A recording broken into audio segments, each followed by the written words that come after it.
porque también me dio la posibilidad de entrevistar a un montón de escritores con los que yo quería platicar. Más de 700 escritores que he entrevistado en el proyecto Murmurante desde el 2017 a la fecha. Muy poquitos han dicho, ay, sí, a mí me encanta escribir y yo nací para esto. La mayoría dicen, no, yo llegué a la escritura más que nada por terapia, ¿no? Tengo un montón de broncas con mi vida y me cuesta mucho platicar con la persona que va en el metro, que mejor lo escribo en la página, ¿no?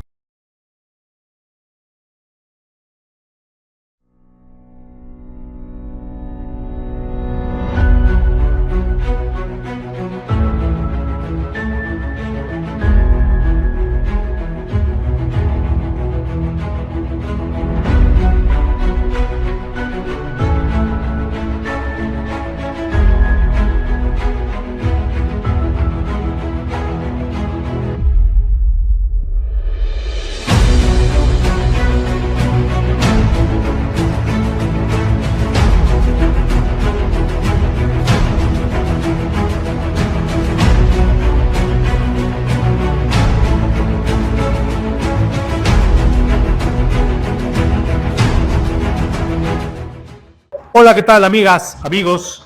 Soy Vicente Herrera Galloso y les doy la bienvenida a un episodio más de Gente que Cambia Vidas, el podcast que habla de gente maravillosa haciendo cosas extraordinarias que aportan para que la vida de otras personas se vuelva en algo increíble. Y hoy tenemos un invitado muy, muy especial, alguien que está súper metido en el mundo de las letras, en el mundo de la cultura, de la creatividad. Está con nosotros Salvador García Alejandro.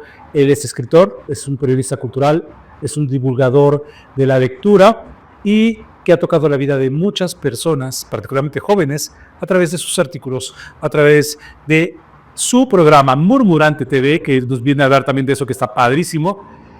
Gracias por estar el día de hoy con nosotros. Creo que no sabes cómo te perseguimos. De verdad, Salvador. O sea, estuvimos pensando quién que esté como súper metido con el fomento, el amor por las letras, y pensamos en ti. Qué bueno que estás con nosotros. Bienvenido. Gracias. No, Vicente, pues es un honor ahora estar aquí de vuelta contigo, ahora pagando un poco la visita que tú hace mucho tiempo hiciste en Murmurante TV, y bueno, pues muy agradecido por la invitación y pues aquí dispuesto a compartir un poco de las vivencias y de las experiencias que me llevaron a promocionar la lectura, a entender la lectura como un proceso y un estilo de vida muy importante para la sociedad mexicana, y creo que es uno de los procesos de cambio personal que más pueden contribuir de manera muy sencilla al cambio del estatus de la vida, a tener un estilo de vida mucho mejor y bueno, también disfrutar la vida de una manera muy distinta. Correcto, además pues nosotros se puede decir que somos como la colita de la última generación que realmente creció con ese apego a los libros, con ese apego a la lectura, con esa imaginación desbordada en las historias que leíamos, y que eso desafortunadamente pues ha sido un cuesta arriba de un par de generaciones para acá, que ahorita vamos a hablar de eso, y qué bueno que haya gente como tú que está divulgando esto, pero pues aquí hay gente que cambia vidas. Hablamos acerca de lo que hace la persona, pero sobre todo también hablamos acerca de quién es la persona. Claro. ¿Ok?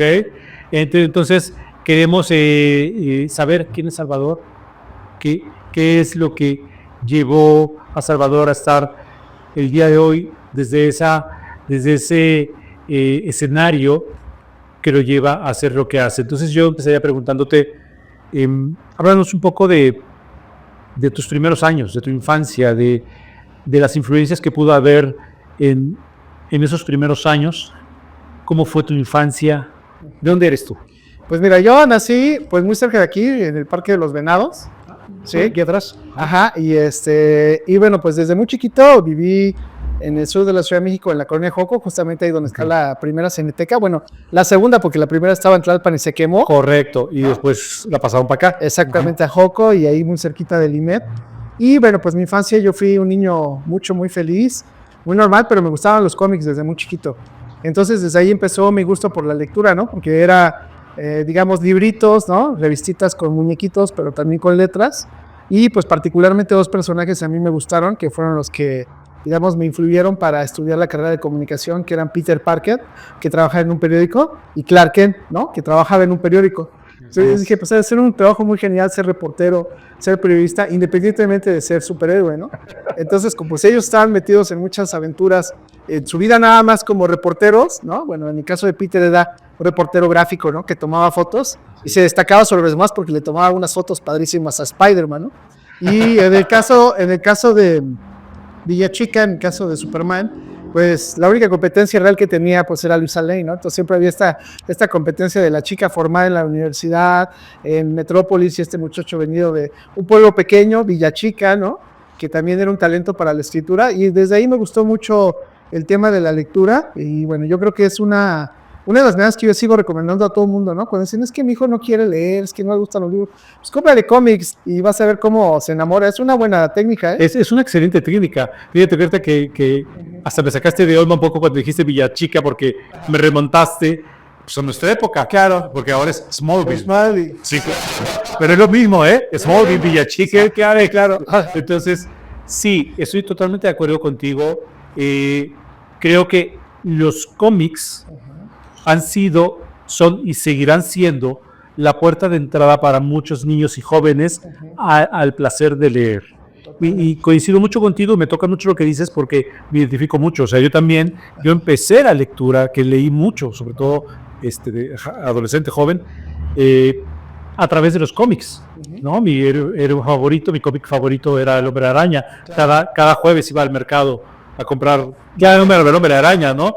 Entonces, sí creo que es una muy buena aportación esto que dices acerca de, sobre todo para las mamás, los papás, cómo puedo introducir a mi hijo o a mi hija al mundo de la lectura. Cómprale cómics. Así es. ¿No? Y hay muchos cómics muy interesantes, novelas gráficas, cosas incluso muy artísticas, ¿no? No, y además muchas que son piezas de colección, que digo, tú la compras hoy y 20 años después vale una fortuna, ¿no? Entonces, la sabes guardar tu colección.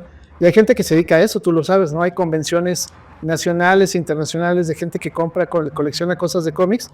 Y recientemente, digamos, a esta nueva generación, pues se le llega el mundo de los cómics a través de las películas de Marvel, a través de las películas de DC, ¿no? Y entonces, bueno, creo que es una forma de explorar la imaginación. Además de que, bueno, como lo he comentado muchas veces también en mi programa, son la nueva mitología, ¿no? Porque si te das cuenta, por ejemplo, en el caso de Marvel, pues casi todos los superhéroes son producto de algo que tiene que ver con la ciencia. Y en el caso de DC, casi todos los superhéroes, a excepción de Batman, son como dioses, ¿no? Superman, pues es un ente que viene, un extraterrestre que tiene superpoderes. Diana es una mujer excepcional que viene de una isla especial donde las mujeres son superpoderosas. Aquaman, al final del día todos son como retomar esos viejos mitos, ¿no? No sé, por ejemplo, Hermes, ¿no? El velocista, que es Flash. Entonces todos ellos son como dioses, a excepción de Batman, ¿no? Y por eso quizá Batman sea mi favorito del universo DC, porque a pesar de que solamente es humano, es capaz de vencerlos a todos, ¿no? Y lo ha demostrado en diferentes ocasiones. Bueno, la cuestión es de que de ahí del cómic ya después brinqué al mundo de la preparatoria y de la universidad, y justamente poco antes de entrar a la universidad me pasó un accidente que cambió mi vida. A los 19 años tuve un accidente en donde hubo muerto en un accidente de vehicular. Muy cerca de aquí también, en Providencia y División del Norte, ahí en esa esquina. Íbamos un domingo, íbamos muy contentos a un terreno de hockey en Cuernavaca, en donde mi hermano participaba, hockey sobre patines. ¿No? ¿Ibas con tu familia? Iba con mi hermano, su prometida, porque a la siguiente semana se casaban y desafortunadamente el accidente ella muere. No me digas. Así es. Y de una forma terrible. De una forma tremenda, sí. Lo de Pulp Fiction se queda chiquito, ¿no? En serio, o sea, un accidente de automóvil. Así es, muy fuerte, y de hecho yo tuve como una precognición, porque una noche anterior yo soñé que iba en el lugar de ella, ¿no? Y ella me dijo, no, tu lugar es adelante, en el auto, o sea, el golpe vino en la parte de atrás, y yo me quería sentar en ese lado, pero dijo, no, yo me tengo que ir de este lado, a ti te tengo que ir allá adelante, así que si no es por eso, amigo, yo ya no estarías aquí. Así es. Entonces, no habría Murmurante TV. Así es. Y entonces fíjate que justamente cuando cumplí 19 años, pues yo me quedé como, en ese momento, digamos hasta los 19 años yo fui como consciente del tema real de la mortandad, porque cuando eres adolescente y cuando eres niño como que lo ves como que recién me moriré, ¿no? Pero ya muy lejano, ¿no? Como decía el negocio de todo mexicano, viejito y en mi cama, ¿no? Así es. Exactamente. Entonces cuando la vi muy cerca, pues yo me deprimí mucho. De hecho, nunca tuve un tratamiento psicológico y hasta la fecha sigo teniendo. Fíjate, este año cumplo ya 50 años. Eso me pasó cuando tenía 19, hace más de 31 años. Sigo teniendo pesadillas recurrentes con ese tema. Y pues yo le tenía ya mucho miedo a la muerte. También es así que yo no me quería subir a carros, no quería subir a ningún vehículo. Me costó mucho trabajo. De hecho, yo aprendí a manejar hasta que nació mi hijo a los 33 años, mucho tiempo después. Y por ese mismo temor. Así es, por ese mismo temor. A mí afortunadamente nunca me ha pasado nada. Así he visto un montón de accidentes vehiculares terribles, pero a mí nunca me ha pasado. Más que ya sabes, ¿no? El golpe de molero, así, un talloncito y de ahí no pasa, ¿no? Pero gracias a eso, digamos, a ese tema y ese temor que me entró por la muerte, justamente yo descubrí el libro de por qué mi programa se llama Murmurante, que es Pedro Páramo, que hasta la fecha sigue siendo mi libro favorito, ¿no? Me gustó porque, primero que nada, es una estructura muy compleja, son 70 escenas, de manera, están como en un rompecabezas, está todo. No tiene sentido. Sí, parece que no tiene sentido, aunque sí lo tiene. Claro. Aunque obviamente pues lo tienes que leer varias veces como para agarrarle el patín. Y esa dificultad, primero, de entender la estructura narrativa, ¿no? Que se me planteaba yo muy acostumbrado a las estructuras lineales, ¿no? Y de pronto encontrar esta historia así toda revuelta, me llamó la atención, por un lado, por la forma en que estaba estructurada, pero también me llamó la atención por el tema, ¿no? Que Pedro Páramo, pues básicamente es el tema de un hombre que es Juan Preciado, que va a buscar, ¿no? A su padre, un tal Pedro Páramo, y eso porque se lo prometió en el lecho de muerte a su mamá, ¿no? Correcto. Entonces, pues ese es un trama que, bueno, tú que eres psicólogo lo entenderás más, ¿no? Perdón, justamente, Pedro Páramo es una pieza importante para entender el asunto de la masculinidad. Exactamente. ¿Y eso fue lo que te atrapó? Exactamente, me atrapó por ese tema, ¿no? De que finalmente, ya ves que Eric Fromm, ¿no? Dice que hay solo dos tipos de amores, ¿no? El amor incondicional que lo da la madre y el condicionado que lo da el padre. O sea, sí te voy a querer, me voy a sentir orgulloso de ti, pero tendrás que cumplir ciertos estándares para mí, ¿no? Y ya ves que no todo el mundo logra, te puedes esforzar mucho, puedes ser cinta negra, vender, ser un escritor bestseller, y aún así, quién sabe si tu papá, a la altura. Ajá, esté a la altura de las expectativas de tu padre, ¿no?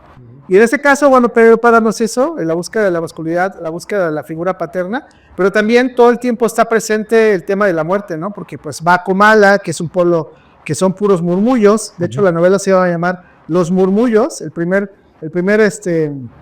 borrador se llamaba Los Murmullos, y los de la editorial de Fondo de Cultura Económica le dijeron, está todo padre, pero el título como que no está padre. ¿Por qué Los Murmullos? Dijo, bueno, es que en Comala solo viven murmurantes, o sea, los muertos no hablan, solo murmullan, son murmurantes. Ellos dentro de las tumbas, entre ellos están hablando, están murmurando, y siempre en Comala se escucha esta voz de esas presencias que están ahí, que dan miedo, ¿no? Juan Preciado, cuando llega a quedarse ahí la primera noche, escucha estos murmullos que vienen de otras vidas pasadas, de gente que estuvo ahí, de muchas almas que están ahí penando, pero los muertos no hablan, ellos nada más murmullan, ¿no? Entonces, de ahí viene Murmurante TV. Exacto. Ok, qué interesante. Ahorita vamos a meternos a Murmurante TV porque creo que da para muchísimo. Ajá. Porque qué interesante la historia del origen del nombre de tu programa. A principio, bueno, estás en esta parte que estás, ya sabes que uno en este paso de la infancia a la adolescencia, donde adoleces, claro, procesamente, y vas hacia la primera juventud, la temprana juventud, estás empezando a definirte. Nos hablas acerca de esta entrada al mundo de las letras a través de los cómics. ¿Qué otras influencias hay en tu vida? ¿Tus padres, tus profesores? ¿Quién toca? Digamos que a mí me toca mucho, poco antes del accidente, muy poco, o sea, te estoy hablando de meses, porque eso ocurrió en abril, cuando yo cumplo años en abril. Eso ocurrió el 19 de abril y yo cumplí años el 23 de abril, o sea, con días de diferencia. Eso fue en 1994. Poco antes de eso, por ahí de principios del 94, había leído a William Shakespeare, que déjame que hay ahí una primera coincidencia muy extraña, ¿no? William Shakespeare nació en Stanford-upon-Avon el 23 de abril y se murió en Stanford-upon-Avon el 23 de abril. Yo nací el 23 de abril. Y Cervantes se murió el 23 de abril. El mismo día que Shakespeare, ¿no? El mismo día, del mismo año, pero de diferente año. Y lo explico de la siguiente manera. O sea, aunque ambos eran contemporáneos, en Inglaterra se llevaba un calendario, que era el isabelino, y en el resto de Europa se llevaba el que nosotros llevamos, el gregoriano. Entonces, aunque ambos, su acta de defunción dice que es del 23 de abril de 1618, En realidad, pues hay diferencia porque Shakespeare, digamos, para nuestro calendario murió el 23 de abril, pero en 1622. Pero el día es el mismo, ¿no? O sea, se murieron. Y lo más interesante es que me da mucho la atención que estos dos grandes genios de la literatura, considerados como que José Saramago, yo una vez tuve la oportunidad de estar en una conferencia de prensa con el Premio Nobel de Literatura portugués, decía que todo estaba o en Cervantes o en Shakespeare. ¿Tiene usted problemas con su esposa? Búsquele. Depende si habla inglés o de español. Exactamente, búsquele tal. ¿Tiene usted problemas de que porque le dejaron un terreno y se está peleando con sus hermanos? Búsquele en Shakespeare o búsquele en Cervantes, ¿no? Él decía que todas las respuestas a todos los problemas de la humanidad estaban o en uno o en otro. Y lo más curioso es de que estos genios de la literatura nunca se conocieron, porque en esa época no era como ahora que todo el mundo se conoce, ¿no? En ese tiempo ambos produjeron su obra sin conocimiento del otro, ¿no? Eso está padrísimo, ¿no? Padrísimo. Ajá.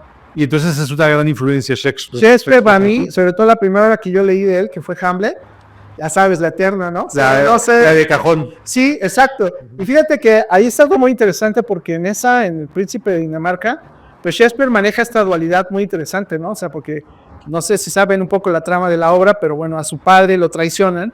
Él es testigo de la traición de su hermano, o sea, su tío, que le filtra un veneno. Entonces el príncipe decide fingir demencia. Correcto. Se hace loco, pero en realidad está planeando su venganza. De hecho, está conocido como síndrome Hamlet. Exacto. Que es justamente toda esta manipulación haciendo como que no sabe. Sí, como que la Virgen te habla. Exactamente. ¿No? Y entonces, bueno, creo que ahí Shakespeare trata de los temas que a mí más me ha interesado, ¿no? O sea, realmente, al igual que, por ejemplo, de Quijote, pues ¿quién está más loco, no? O sea, de pronto, las personas que son cuerdas, ¿no? Y que viven bajo los patrones, las normas y los estándares que la sociedad va a incluir, nos va pidiendo, ¿no? Depende de las etapas. Pues eres niño, pues tienes que ir a la escuela, tienes que estudiar. Eres adolescente, tienes que estudiar, cumplir con tus padres, ¿no? Eres adulto, bueno, pues ahora tienes que formar una familia, irte a vivir solo. Ese tipo de cosas que mucha gente sigue, digamos, ese guión que los mismos patrones sociales, ¿no? Las mismas normas sociales te van imponiendo y al final terminan bien locos, ¿no? Terminan viendo al psiquiatra porque no se sienten a gusto siguiendo ese patrón.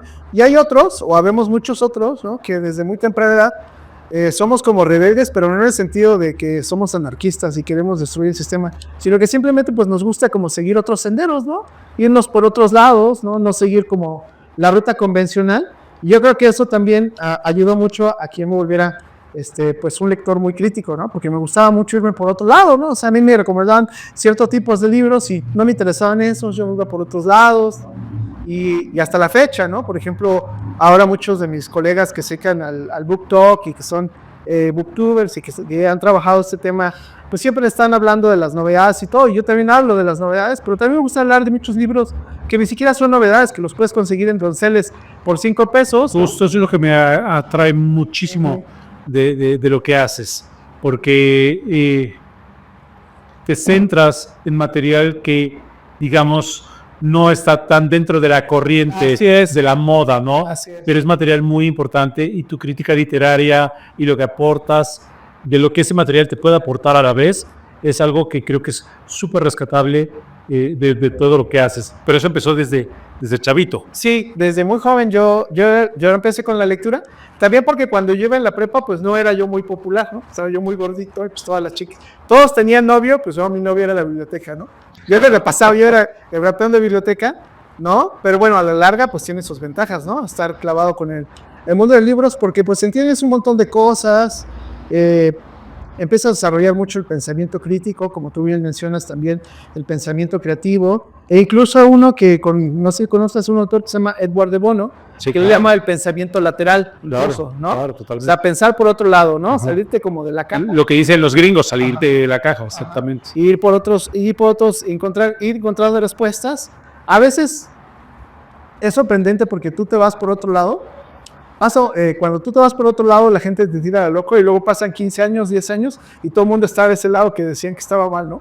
Y dices, chale, yo pasé por ahí hace rato, ¿no? Qué bueno que llegaron aquí, muchachos. Pero estuve aquí hace rato, ¿no? Entonces sí, es padre porque a través de primero Pedro Páramo, ya después me metí mucho en el tema del boom latinoamericano cuando ya estaba yo en la universidad y ahí fue donde me fasciné con Carlos Fuentes, ¿no? Carlos Fuentes. Fue el siguiente. García Márquez. Y todos ellos, ¿no? Julio Cortázar y tal. Pero particularmente yo me identifiqué con Fuentes. ¿Por qué? Porque la obra de Fuentes, él le llamó la edad del tiempo, ¿no?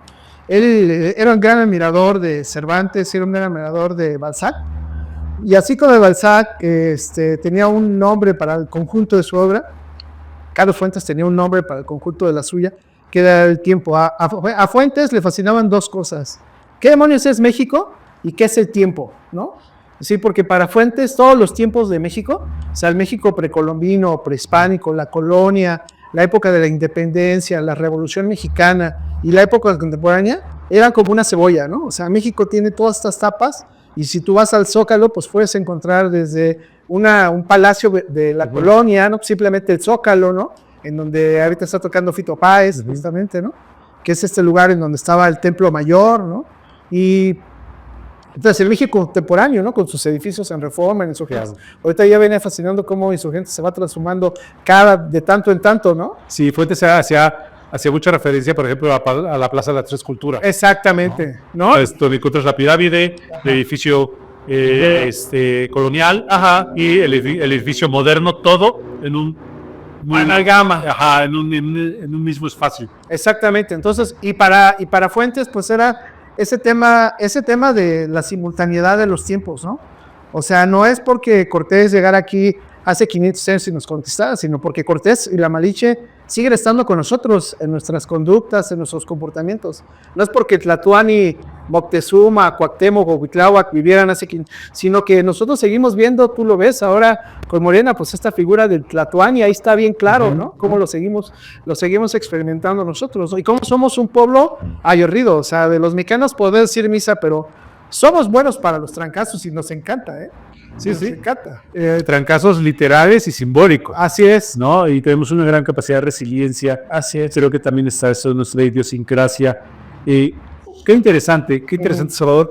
Cuando entonces viene esta parte donde tú, de alguna manera, lo que comentas, tú eres este ratón de biblioteca como porque al final de cuentas uno es chavito. Sí. Y tú sabes que tú tienes un hijo, claro, de adolescente, ¿no? O sea, somos papás, sabemos que hay un momento, que ya nos acordamos, pero lo vemos ahora con nuestros hijos, en donde pues estás buscando tu identidad, estás buscando autoestima. Por supuesto que a esa edad es importante, sí debió haber sido importante para ti que las chicas se fijaran en otras personas, entonces tú te refugias en tus libros. Así es una búsqueda de identidad. ¿Y eso cómo te impacta para que entonces tú decidas ya eventualmente dedicarte a la cultura? Bueno, pues que justamente cuando yo estudié la carrera de comunicación en la FES Acatlán, tuve muchos profesores que me inculcaron todavía más, ¿no? Y reforzaron en mí el gusto por la lectura. Entonces, justamente ahí descubrí que pues para ser buen periodista tenías que ser un lector ávido, ¿no? Tener que ver noticias, estar leyendo mucha crítica literaria, muchas cosas. Y bueno, justamente cuando estaba a la mitad de la carrera, yo egresé a finales de la década de los 90, yo soy en 94, 99, 98, por ahí. Entonces, en los albores del nuevo siglo, cuando yo veo eso, pues me doy cuenta que hay diferentes tipos de periodismo, ¿no? Está el periodismo deportivo, está el de espectáculos, está el político, digo, que es el más famoso en México, ¿no? Pero también existe toda una tradición de periodismo cultural, en donde pues ha habido muchísimos periodistas que se han encargado, empezando por Elena Poniatowska, Carlos Monsiváis, ¿no? De hacer un retrato de la cultura mexicana, ¿no? El mismo Salvador Novo, Javier Villurrutia en su tiempo, ¿no? Todos ellos se dedicaban a hacer periodismo cultural y de ahí brincaron pues a la literatura ya digamos como la conocemos. Entonces en ese sentido yo creo que encontré ahí una beta muy rica, ¿no? Que me gustó. Y dentro del periodismo cultural, pues especializarme en literatura, ¿no? En libros, en platicar con los autores, en explorar pues justamente cuáles son los motores que los impulsan a ellos para escribir, cómo es su proceso creativo y todo eso. Y yo creo que eso también es importante mostrárselo a todo tipo de personas, tanto a la gente que ya tiene un oficio como a las personas que no saben cómo se construye un libro, pues para que vean que los escritores les sufren muchas veces. Pocos son los que abiertamente dicen que el proceso creativo es divertido y es bien bonito estar ahí 4 horas diario pegándole a las teclas hasta que sale un libro 2 años después, ¿no? La mayoría de ellos, pues sí. Yo lo sé. La mayoría les sufre porque es un trabajo de disciplina, de estar revisando, de estar creando, de estar trabajando, ¿no? Y ahora que en la época posmoderna que estamos tan llenos de distracciones, pues ese proceso cada vez implica más disciplina. Y ahí hay, digamos, una convergencia muy interesante porque justamente cuando yo estoy en la universidad formo parte del grupo universitario de ajedrez y ahí en el ajedrez pues también encuentro todo un universo y un disfrute, pues un montón de autores, entre ellos Juan José Arreala, por ejemplo, que era un apasionado del juego. Y encuentras que, bueno, también la creatividad no solamente está por la parte de las letras o los libros, sino que la creatividad pues, también en el ajedrez, que es uno de los juegos que pues es juego, es deporte, y es ciencia, y es arte, ¿no? Correcto, dicen que el ajedrez entrena al cerebro para la vida. Así es, porque viene desde algo tan básico como la toma de decisiones, ¿no? O sea, a veces cuando estás en el tablero con tu rival, pues tienes que tomar una decisión, y independientemente de la decisión que tomes, si es la correcta o la incorrecta, automáticamente vas a ver el resultado. Si era la incorrecta, pierdes la partida, si era la correcta, ganas. Tú eres un gran jugador de ajedrez, ¿no? Pues sí, me fascina. Yo desde los 11 años me dedico a jugar ajedrez, todos los días juego 2, 3 partidas, y ahora con la posibilidad que tenemos de jugar en línea, pues juego con personas de todo el mundo. Todo el mundo. Entonces cuando juego con los viejitos de la verdad, les doy unas vueltas bien duras, ¿no? Porque se me saca tanta valla, pues de estar jugando con personas de diferentes partes del mundo. Y sí, fíjate, por un lado está la parte de la toma de decisiones, que otra cosa también te enseña mucho a que en la vida también hay que saber perder, ¿no? Tienes que reconocer, porque cuando juegas una mala partida o pierdes, lo más normal es decir, no, es que el otro hizo trampa, o algo pasó, es que pasó un carro y me distrajo. Pero también tienes que asumir que pues muchas veces en el ajedrez es una lucha mental contra tu rival, y pues gana el que pensó mejor, el que razonó mejor, el que encontró una respuesta más creativa a la tuya, ¿no? Entonces está muy padre porque también en la vida es equiparable, ¿no? Muchas veces decimos, es que ¿por qué esta persona tiene un auto mejor que el mío? O incluso ¿por qué su esposa es más guapa que la mía? Bueno, pues a lo mejor las decisiones que él tomó lo llevaron a ese resultado, y las decisiones que tú has tomado pues te llevaron a este otro, ¿no? Eso no quiere decir que esos resultados sean determinantes, ¿no? Que sean únicos, y ahí va a determinar tu historia. Tú puedes cambiar en el momento que quieras y decidir tomar otro rumbo, ¿no? Y tomar otro tipo de decisiones. Y creo que el ajedrez para los niños, para los jóvenes, es una gran cosa porque, por un lado, sí está la parte competitiva, ¿no? Que es muy fuerte. Aunque a mí no me interesa, digamos, como el ajedrez a nivel competitivo, porque para eso pues, tienes que dedicarte de cuerpo y alma. Exclusivamente. Ajá. Pero sí me interesa como una disciplina que incluso yo diría que estaría muy bueno que desde el nivel preescolar, primaria, secundaria, prepa, universidad, se impartiera como una materia, ¿no?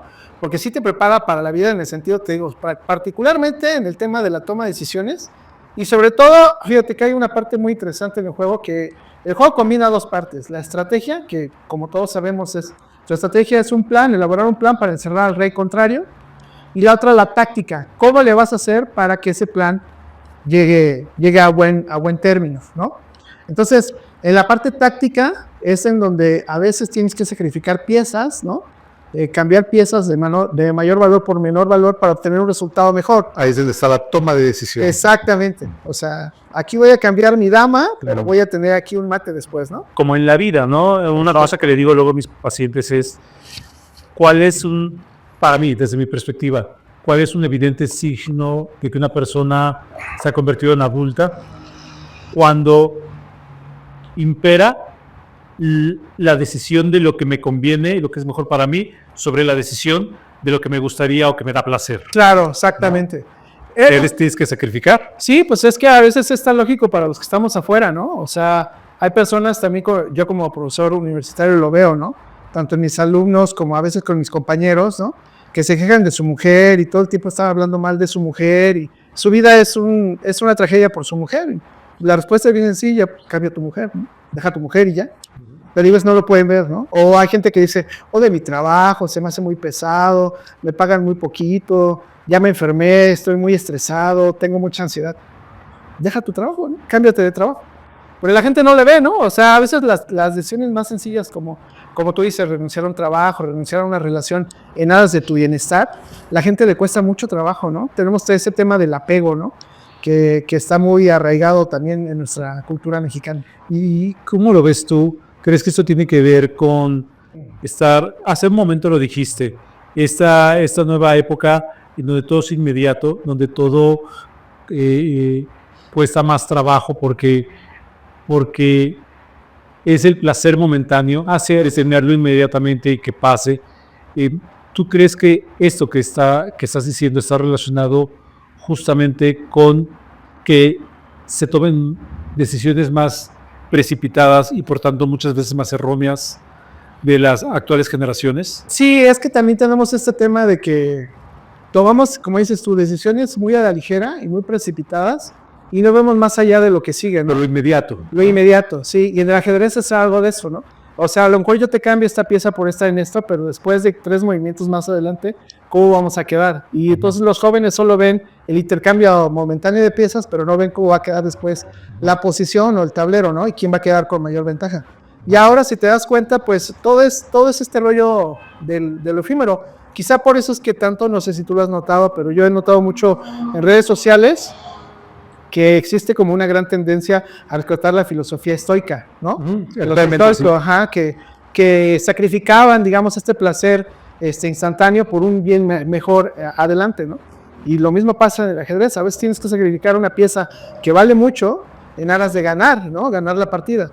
Y yo creo que esa falta de conciencia de prospectar hacia adelante lo que va a pasar en 5, en 7, en 8 años, ¿no? Hoy si te das cuenta, pues a los jóvenes les venden que lo que tienen que vivir es la experiencia. Ya no cuenta nada de lo físico, hoy vivimos en el mundo de la experiencia. Por eso es que los conciertos, y yo te lo digo que últimamente he estado regresando a ellos, están carísimos, están bien peleados los boletos y todo el mundo quiere ir a los eventos porque lo que les venden es viva esta experiencia. Exacto. O sea, esto es lo que cuentan. Ya, a de lo que hay alrededor. Oye, pero te estás gastando 18 $1,000, ¿cuándo los vas a pagar? Eso no importa, ahorita tú vive la experiencia. Sí, sí, y es todo su alrededor, más que centrarse en a lo que vas, ¿no? A hacer esa comunión con ese artista o con ese cantante. Ajá, y qué bueno que mencionas esto, porque también una de las cosas, sé que una de tus pasiones, aparte de la lectura, es el ajedrez, pero hay otra pasión también para ti, que tiene que ver con la música. Claro, te consideras un melómano. Totalmente. Soy un melómano porque, bueno, desde el término, ¿no? ¿Qué es un melómano? Un melómano es alguien que ama las melodías, ¿no? Que ama la música y que entiende ese fenómeno tan raro que es la música. De todas las artes, la música es un arte muy etérea porque solo existe mientras la están reproduciendo o la están ejecutando los músicos como tal. O sea, no, la música no es algo como la arquitectura o la pintura o la literatura. Eternamente. Ajá, que están ahí ¿no? Sino que la música solo ocurre en el momento en que estás reproduciendo la canción o estás escuchando al grupo tocar la canción como tal. Y bueno, en ese aspecto, bueno, pues me llama mucho la atención cómo al final del día el universo, pues todo es vibración, ¿no? Y la música es el fenómeno de la vibración que es curativa. Yo he leído muchos libros que hablan que la música en nuestros orígenes, cuando todos vivíamos en cuevas y ni siquiera teníamos instrumentos, nos tocábamos con el puro cuerpo, percutíamos nuestro cuerpo y de ahí empezaba a salir, digamos, la primera música en África. Era curativo, porque ciertas frecuencias, tú lo sabes, ¿no? Si están tantos hercios, hay música que existe para relajarte, hay música que sirve para sanarte, hay música que te permite meditar, y hay gente hay música que te perjudica. Ajá, te perjudica, ¿no? Ajá.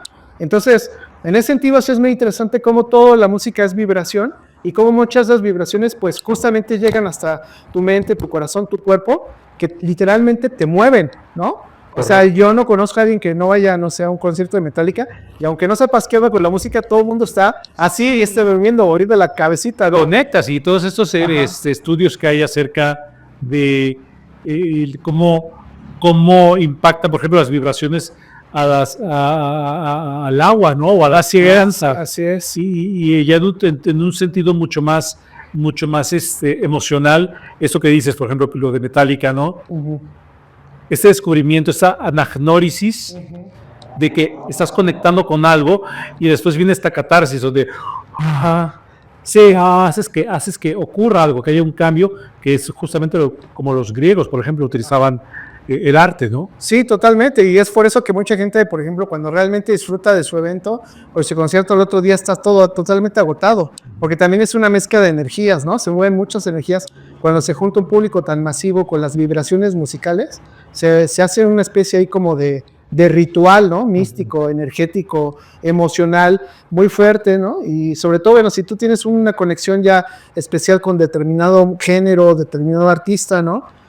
Por el que tú sientes admiración y estás ahí con un montón de gente que comparte ese mismo gusto por el mismo artista y por el mismo género, sí se crea ahí como una energía muy, muy fuerte, ¿no? Hasta calorcito se siente de estar ahí.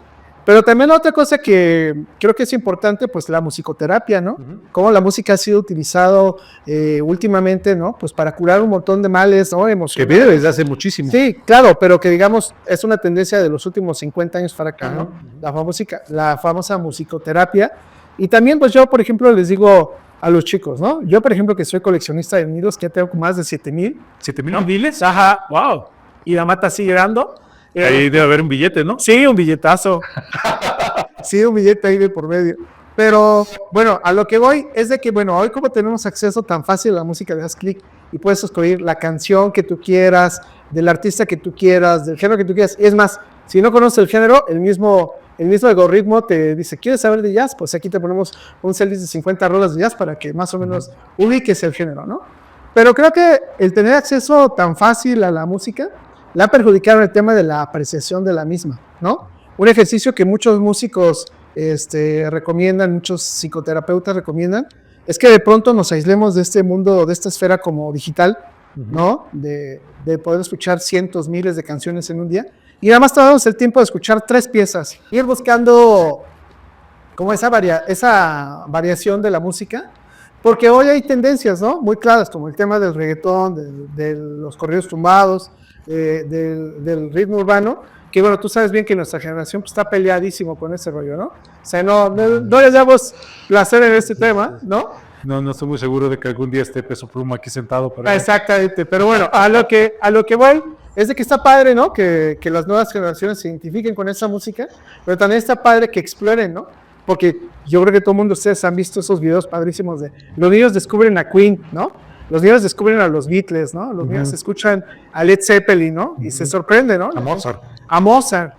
Entonces, pues ahora también con la posibilidad que tenemos de las plataformas de poder tanto tipo de música, pues yo como ejercicio, yo lo que recomiendo como melómano es que no te quedes en tu zona de confort y solo escuches el género que a ti te gusta, sino que también explores en otros géneros, que vayas como diversificando tu gusto, para que así pues vayas conociendo un poco más. Es como la persona, yo por ejemplo pues amo los tacos al pastor, pero sería una pena perderme los de tripa, los de suadero, los de carnitas, los de barbacoa, ¿no? Nada más por querer clavado con los de al pastor. Digo, no tiene nada de malo, o sea, sabes que el pastor es tu señor, nada te faltará, entonces cada vez que necesitas pues vas por tus tacos del pastor, pero pues te abres a otras posibilidades, ¿no? Y aprecias más lo que a ti te gusta, porque digamos, si tú eres un fan de los tacos al pastor y pruebas unos muy buenos de tripa así doradita y tal, sano, si con razón me gustan tanto los del pastor, pruebas unos de suadero, de chulada. Te permite ser amplio, ¿no? En ese sentido. Qué interesante. Y esto,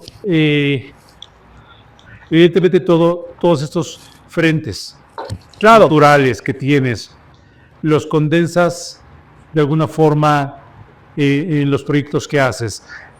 Has escrito para revistas importantes, escribes artículos, tienes una gran presencia en redes. Y está Murmurante TV, ¿nos cuentas un poquito qué es? Sí, claro, Murmurante TV surgió en el 2017, porque bueno, yo durante mucho tiempo en la universidad, cuando yo egresé a la universidad, te digo, fue en 1998, ahí estábamos hablando de que el famoso fenómeno de los .com se dio justamente en el año de los 2000, ¿no? Entonces, 2 años previa al fenómeno de que todo el mundo ya quería estar en la red y tal, existían los blogs, no como ahora los conocemos, ¿no? Que decimos un blog y ya lo vemos en video o lo escuchamos en audio. Antes un blog era un texto, después un texto y una imagen, y para ti ya era wow, ya podías integrar tu contenido, porque antes de esa parte, que era la red 1.0, todavía no era la 2.0, el usuario como tal, pues tú nomás podías teclear en Yahoo, en Google, en Netscape, no sé si te acuerdas, ¿no? Claro, algo, y ahí te salía información, y eso era todo el internet.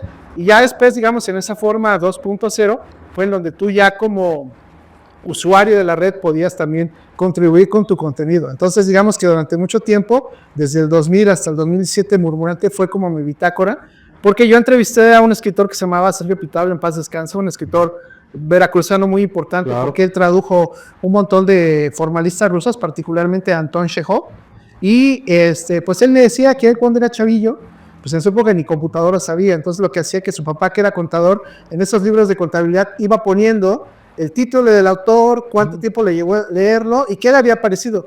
Porque le pasaba como a mí me pasa. De pronto tienes tu casa con tantos libros, tienes en tu mesa de trabajo tantos libros, que pues a ver, me voy a leer este, ¿no?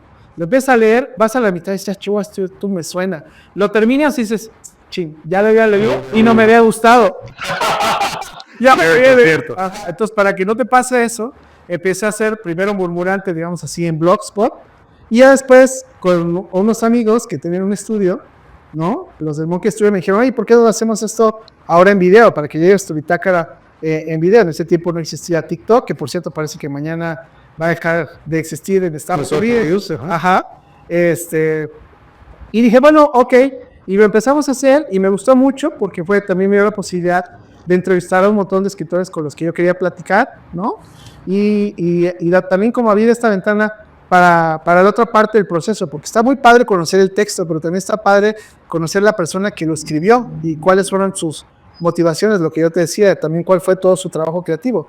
Te digo, de más de 700 escritores que he entrevistado en el proyecto Murmurante desde el 2017 a la fecha, muy poquitos han dicho, ay, sí, a mí me encanta escribir y yo nací para esto. La mayoría dicen, no, yo llegué a la escritura más que nada por terapia, ¿no? Tengo un montón de broncas con mi vida y me cuesta mucho platicar con la persona que va en el metro, que mejor lo escribo en la página, ¿no? Entonces es muy interesante porque la mayoría de los escritores así abiertamente te lo dicen, o sea, el proceso de escribir, sobre todo literatura que cuenta historias, pues sí es un trabajo bien fuerte, ¿no? En donde ellos tienen que recabar información de su infancia, de su juventud, ver las historias de otras personas y son muchos los que cuentan este detalle que a mí de verdad me parece mágico cuando ya van clavados en la trama de su novela, que de pronto los personajes cobran vida, ¿no? Y dicen, ahora quiero que escribas esta escena de mí y quiero que pongas, y yo estoy diciendo esto. Y dices, pero no eres todo lo que lo estás escribiendo. No, dice, a mí como que... Y ahí viene algo, fíjate que es algo bien interesante, porque tanto los músicos como cualquier artista, ¿no? Los pintores, obviamente los escritores, hablan mucho de esto de que de pronto en un sueño bajaron la información, y esto me remite inmediatamente al tema del registro akáshico, ¿no? De esta nubesota en donde está como este conocimiento milenario ancestral de nuestra especie. Con la cual conectas. Exacto, que te conectas, ¿no? Hay gente que a través de la meditación, a través de un churro, incluso a través del sexo tántrico, ¿no? Se llega a conectar con esa nube, y entonces estás como en un estado alterado de la conciencia, no, literalmente tú eres un medio, ¿no? Tú ves cómo se está escribiendo la página, pero todas las palabras no las estás poniendo tú, vienen así bajaditas de la fuente. El caso más claro que yo tengo de eso es pues Paul McCartney, ¿no? Cuando escribió Yesterday, que es la canción más coverada en la historia de la música popular, ¿no? Que es otra de tus pasiones, ¿no? Ah, sí, totalmente. Los Beatles son mi superpasión, particularmente McCartney, ¿no? Pero bueno, el caso de McCartney fue muy, muy curioso porque pues esa canción tan bonita y esa melodía tan bonita que ya después, ahora con estudios modernos, realmente lo que hizo McCartney fue fusilarse la melodía de Bésame Mucho. O sea, porque él cuando era joven estudiante iba mucho a los puertos y quería aprender español. Él en materia optativa en la prepa tomó español.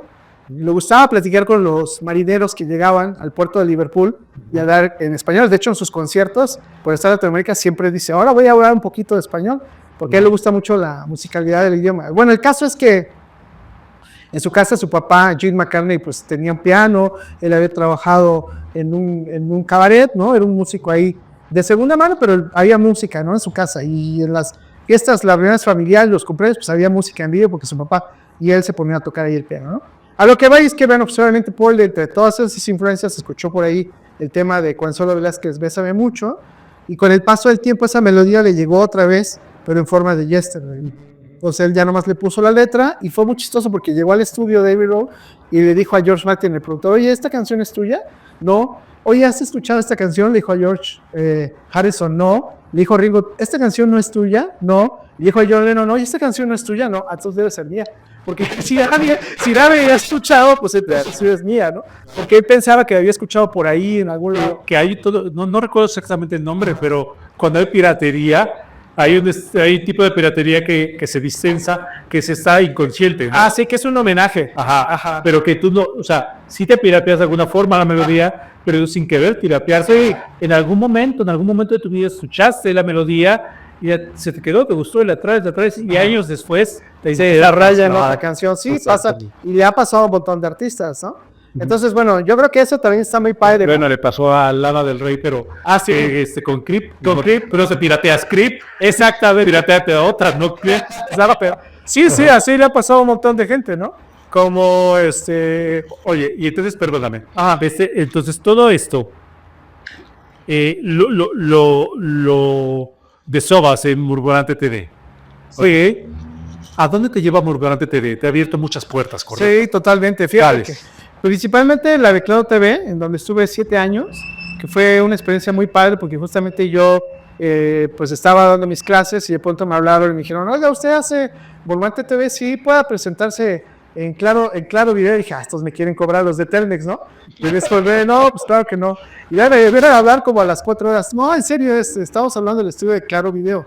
No es para cobrarle nada, es para que venga a hacer una audición porque tenemos un proyecto nuevo que se llama Deportes en Claro, en donde querían introducir justamente la parte de libros de deportes.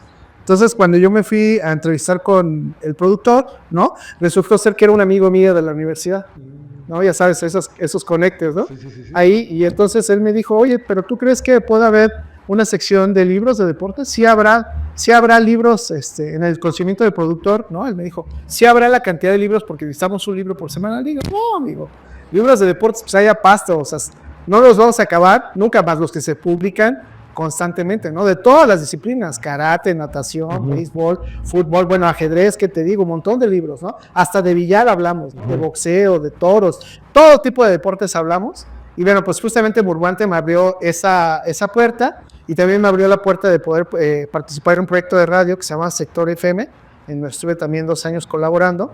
Y entonces ahí combinaba mis dos gustos, el gusto por la música y el gusto por la promoción de los libros. Sí, la verdad es que tener Murmuante TV me ha abierto y me ha conectado con un montón de gente y sobre todo, yo creo que lo bonito del proyecto, independientemente de las puertas laborales que me ha abierto, pues la cantidad de gente con la que he platicado, diferentes perspectivas de un montón de cosas, ¿no? Que te han nutrido. Totalmente. Oye, y también eres profesor universitario. Claro. De hecho, tú y yo nos conocimos en ese ámbito, en el de dar clases universitarias. ¿Qué tan retador es actualmente para alguien como tú, de otra generación, acostumbrado a leer, acostumbrado a tener una cultura amplia? ¿Qué tan retador es para ti conectar con las nuevas generaciones? Es cada vez más complicado,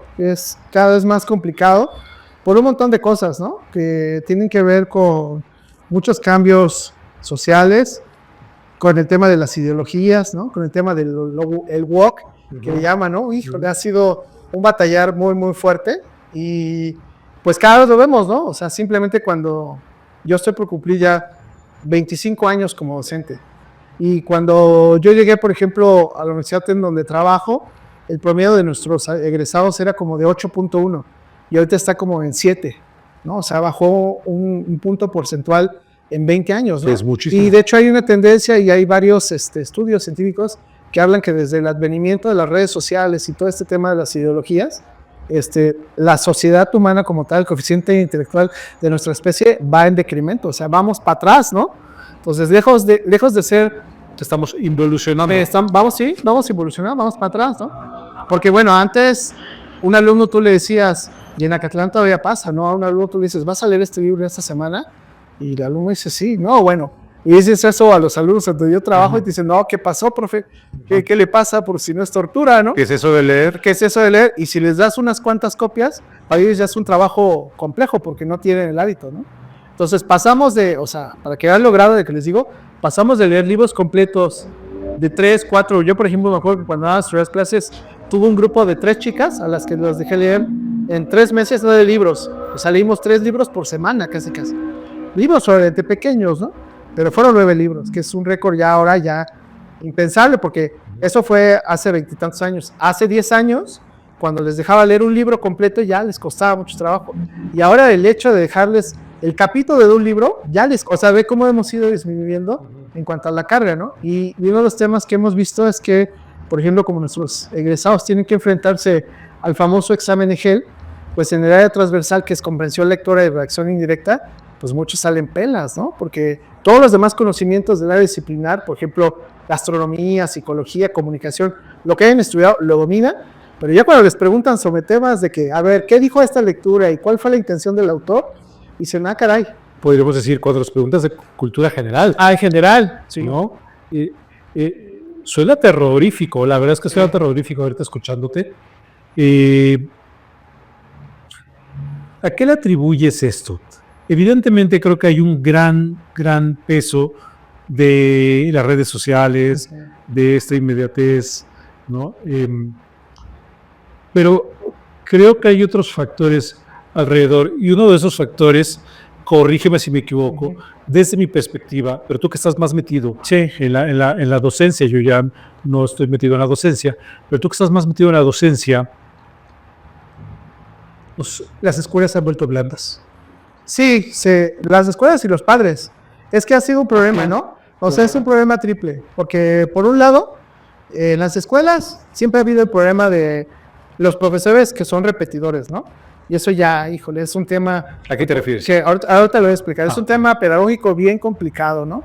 O sea, hay profesores que son repetidores, es decir, no sé, un profesor de contabilidad que lleva 20 años dando la materia de introducción a la contabilidad y la empezó dando en 1995, ya pasaron 30 años y sus láminas, sus presentaciones y sus ejemplos siguen siendo de hace 30 años, ¿no? O sea, ya no están adecuados a lo que el mundo laboral actualmente exige, ¿no? Entonces, digamos, en vez de ser profesor, nada más es un repetidor porque cada ciclo escolar se dedica nada más a repetir lo mismo, y no le mueve ni una coma, ni un puntito más a lo que siempre ha enseñado, porque él considera que eso es lo que el mercado laboral ahora. Nosotros, por un lado, tenemos un montón de profesores que son repetidores, y entonces... Que no se actualizan. Que no se actualizan, y nada más repiten... Que son flojos. Sí, y que repiten su guión una y otra vez, y sus ejemplos son el más cercano de 1989, ¿no? Entonces, pues, los chavos dicen, ¿qué es esto, no? O sea, ni al caso. Y por otro lado, pues, sí, las escuelas, muchas de las escuelas, tanto las públicas como las privadas, se han vuelto muy laxas, ¿no?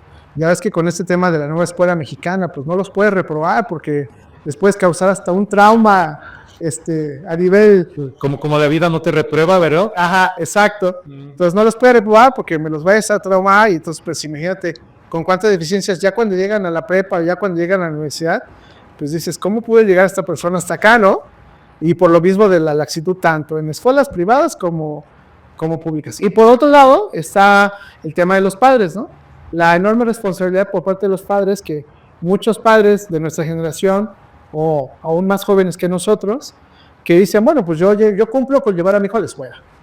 Y ahí en la escuela me lo tienen que educar. Ya es bronca de los maestros. Sí, ya es bronca de ellos. Ellos enseñan valores, modos de comportamiento, incluso educación actitudinal, ¿no? La actitud ellos se la tienen que forjar ahí. Yo como padre, mi labor es nomás pagar la colegiatura y llevar al chamaco a la escuela, encargarme de que vaya, presente sus exámenes y recogerla. A veces algunos padres pasan todavía por sus hijos en la universidad o en la prepa. Dicen, yo estoy cumpliendo, soy muy buen padre porque pago, ¿no? Y estoy pendiente de mis hijos. Y la verdad es que no es esa, ¿no? O sea, la realidad es que los chavos también necesitan que todo el tiempo estemos en observancia, ¿no? Que con quién platican, qué están haciendo, qué tipos de actitudes, cosas tan sencillas como la actitud, ¿no? Y valores. Y valores, ¿no? Dar las gracias, decir por favor, ¿no? Las famosas palabras mágicas, ¿no? Que muchos chavos no lo tienen, ¿eh? Ni las buenas tardes. Entonces, por ejemplo, a mí, es un reto, pero es muy divertido cuando, por ejemplo, logras que en un grupo grande, estamos hablando de 100 personas, de 120 personas, de 60 personas, 2 les caiga el 20, ¿no? Y los transformes para algo, ¿no? Que digan, por ejemplo, a mí, no sabes, son incontables, ¿no? Y no me la quiero dar de santo, pero son incontables los casos de exalumnos que me encuentro en la calle o que luego me encuentro en redes sociales y me dicen, oye, Salvatore, muchas gracias, porque gracias a ti me gustó el mundo de los libros, oye, gracias a ti descubrí a Mozart, oye, gracias a ti, mira, ya tengo mis 4 vinilitos, ¿no? Ahí te voy a alcanzar, tú tienes 7,000, yo ya tengo 4 y me pone la fotito, ¿no? Y dices, pues qué bonito, ¿no? Eso es cambiar la vida de las Exactamente, personas, ¿no? O simplemente, pues, por ejemplo, con el código de vestimenta, ¿no? Que, por ejemplo, pues siempre me ven así y dirán, bueno, pero pues, ¿qué? ¿A dónde va? ¿Va de chambelán o qué, no?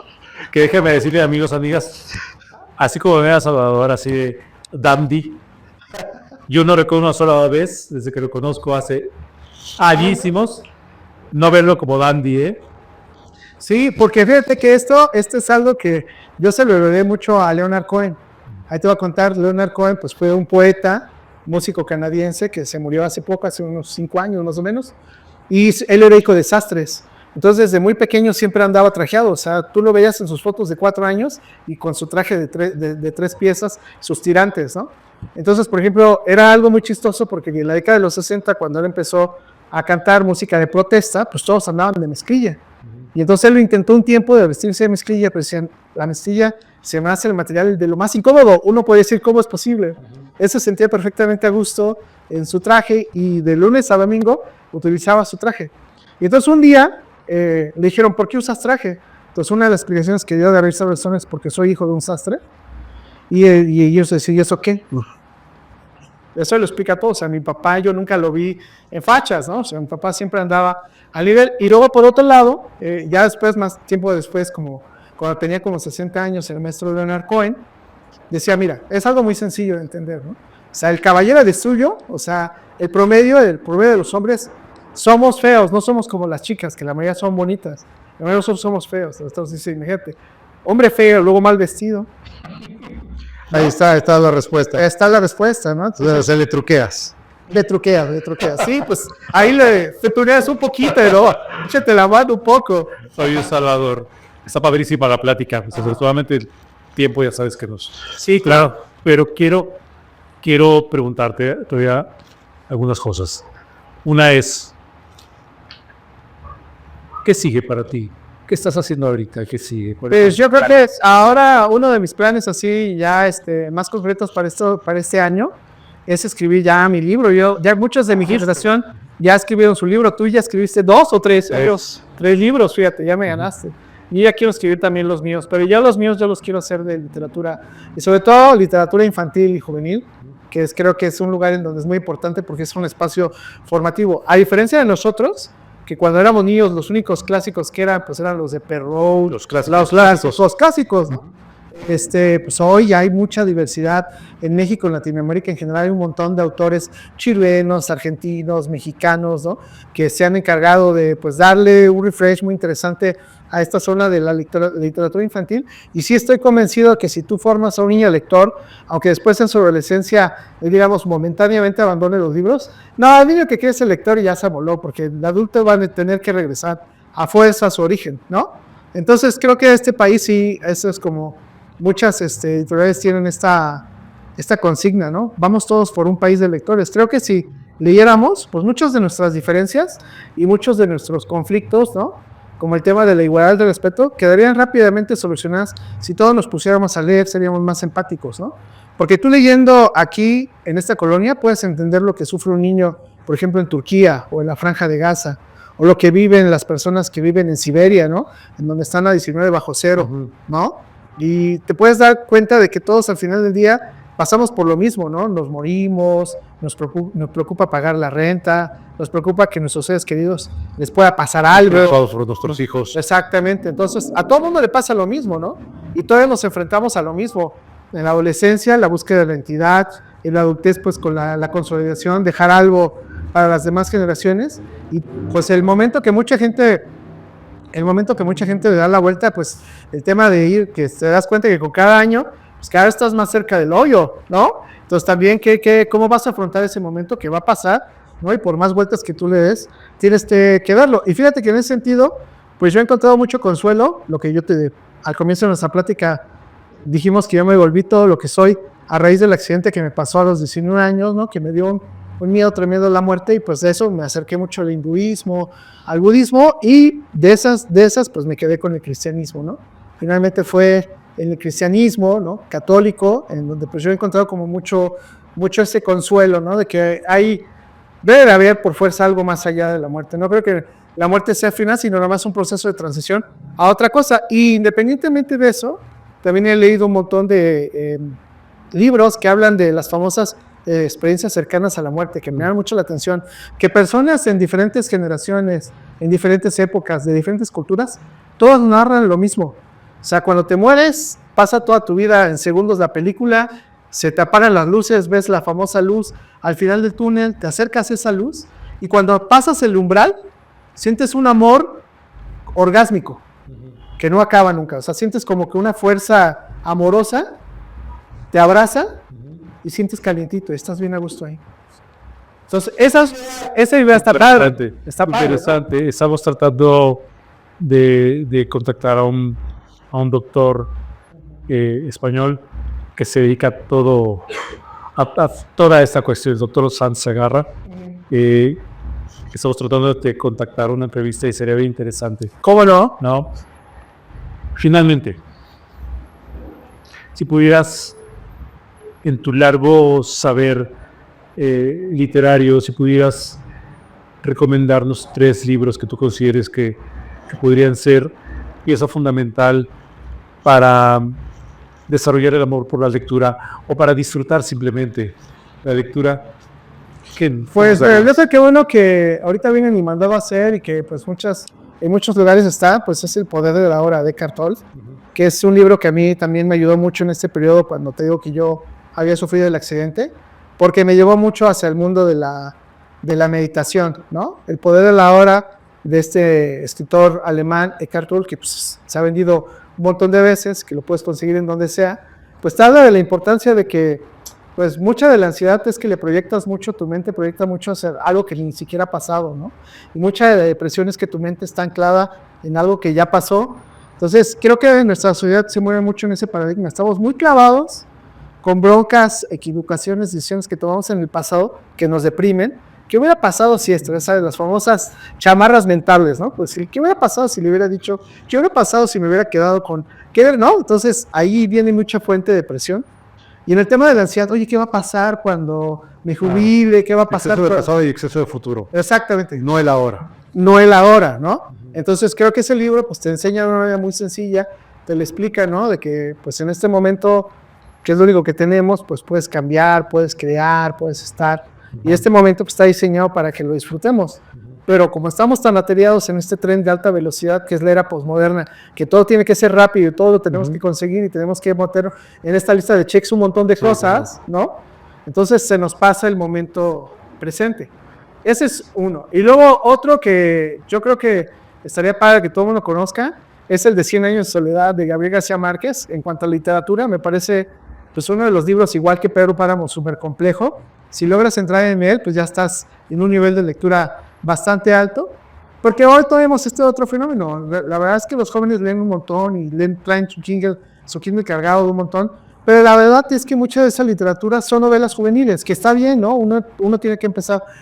Yo agradezco que muchos chavos empiezan leyendo novelas juveniles, está bien, pero pues no van a trascender como Shakespeare o como Tolstoy o como Chekhov, como muchas otras plumas, ¿no? Entonces está bien porque es una ventana, muchos empiezan por ahí o ya le brincan, digamos, a la literatura más seria, ¿no? Como tú y yo con los cómics. Sí, totalmente, es una buena forma de empezar, ¿no? Entonces en ese sentido creo que Cien años de soledad es algo muy interesante porque es una historia circular, ¿no? Que cuando tú la empiezas está acabando y cuando la acabas está empezando y que de hecho empieza a la mitad, ¿no? Entonces, poder entrar en ese tipo de estructuras obliga a tu cerebro a entender, ¿no? A entender más que la mente tiene muchas posibilidades y que no necesariamente tienes que ir por el camino que los demás toman, ¿no? Que tú puedes conocer un pensamiento lateral, ¿no? Creo que es una gran obra de pensamiento lateral.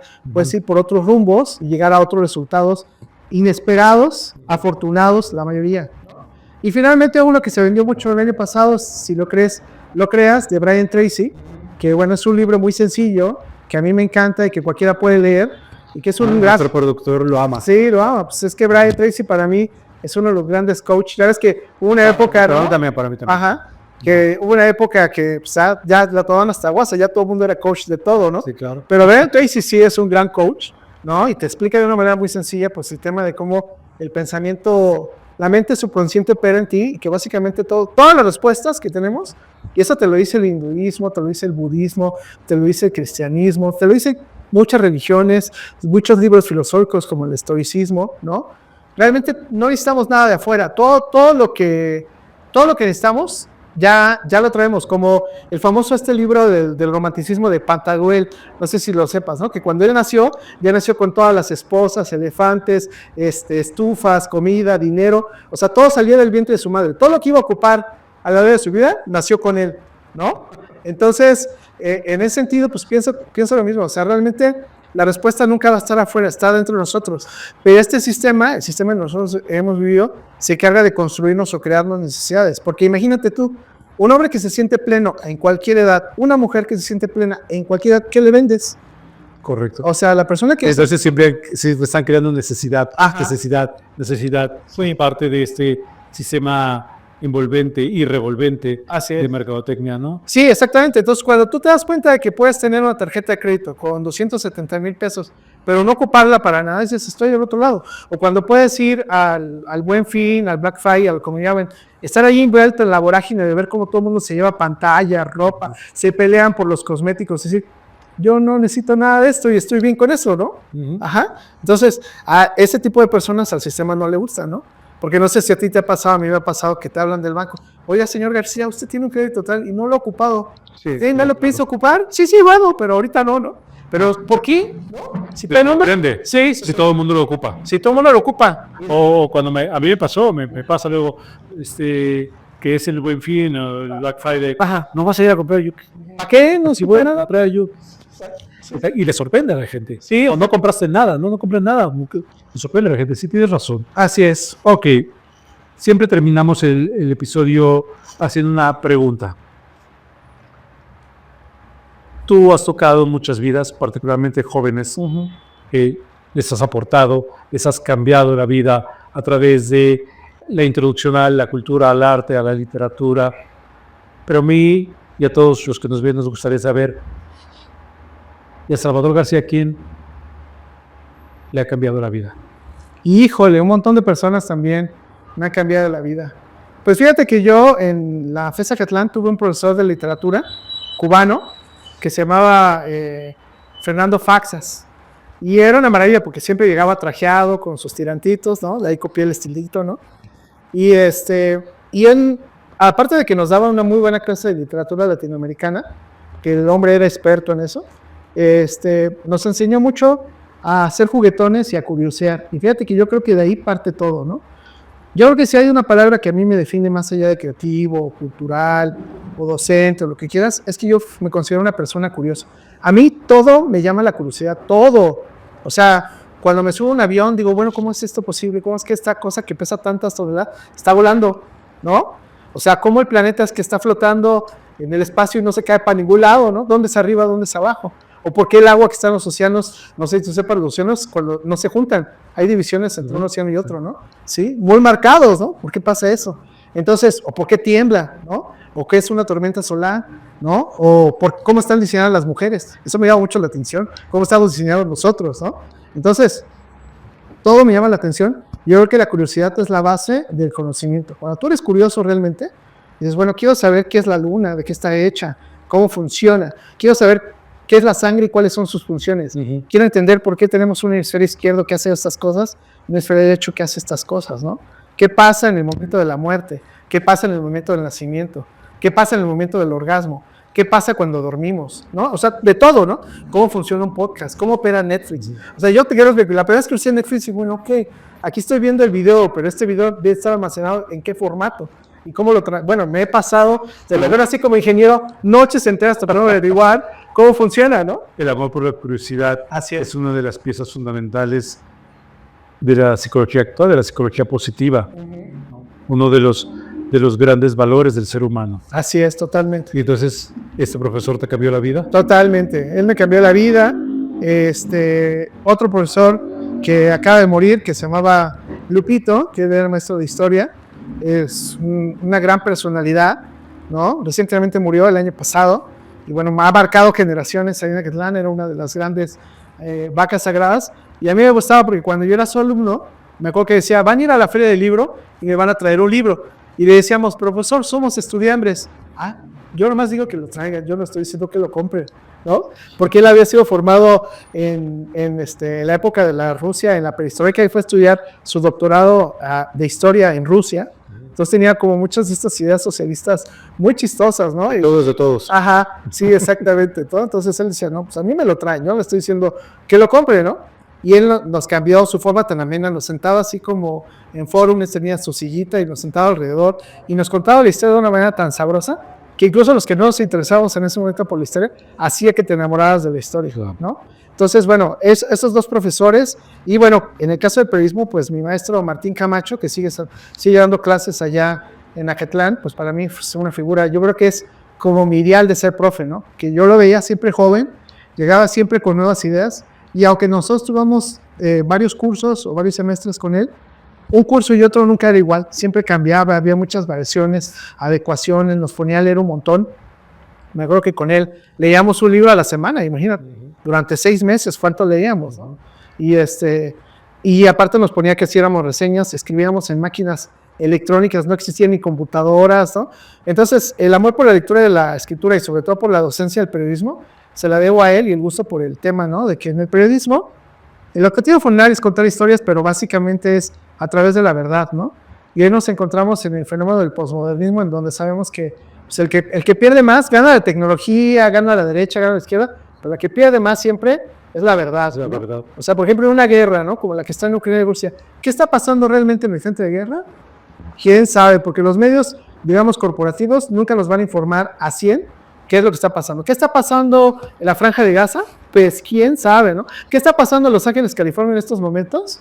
¿Quién sabe? O sea, confiarse ya en esta época de redes sociales en los medios corporativos es difícil, ¿no? Que en esta época la verdad está muy, muy manoseada, Así es. muy prostituida, y esa es la base, como muy bien dices, de la comunicación, del periodismo serio. Ajá. Pero yo también tengo una frase que es: la verdad es la hija del tiempo, Claro, y aunque tarde, siempre termina por nacer. así es, sí, siempre se sabe. Salvador, ha sido un verdadero honor y placer y gusto tenerte el día de hoy en este episodio de Gente que Cambia Vidas. Gracias por aceptar nuestra invitación y esperamos que no sea esa primera, pero que no sea la única vez que estás con nosotros. No, pues para mí un gusto también compartir contigo. Fue un gusto, como siempre, conversar contigo, con tu público. Y pues las veces que me invites, yo con gusto vengo. Muchísimas gracias. Gracias a ti. Amigas, este fue el episodio de Gente que Cambia Vidas. Aquí están apareciendo los contactos de Salvador García para que sigan Murmurante TV, para que vean lo que hace, es súper interesante. Y también aparecen nuestros contactos, porque es muy importante que si usted ve